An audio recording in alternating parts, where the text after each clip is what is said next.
नमस्कार, मी स्नेहल। आज आपण बनवणार आहे महाराष्ट्रीयन झणझणीत पिठले। पण त्याआधी चॅनलला सबस्क्राइब करा आणि रेसिपी आवडली तर लाईक नक्की करा। प्रथम इथे मी कढई घेतली, त्यामध्ये 2 चमचे तेल टाकून घेतलं आहे। त्यात आता अर्धा चमचा मोहरी टाकायची आणि अर्धा चमचा जिरे टाकायचे। जिरे मोहरी आपले इथे चांगले फुलू द्यायचे आहे। त्यात आता बारीक चिरलेला लसूण टाकायचा आणि थोडंसं लालसर होईपर्यंत परतून घ्यायचा। त्यानंतर लगेच बारीक चिरलेली हिरवी मिरची टाकायची आणि 1 मिनिट परतून घ्यायचं।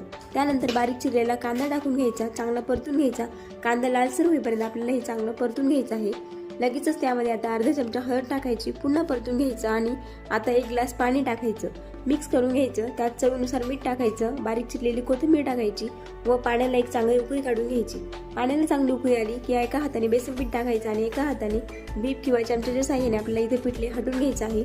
पुन्हा बारीक चिरलेली कोथिंबीर टाकायची, मिक्स करून घ्यायचं व झाकून ठेवून 5 ते 7 मिनिट आपल्याला इथे चांगली वाफ काढून घ्यायची। 5 मिनिटांनंतर आपले इथे पिठले तयार झाले आहे।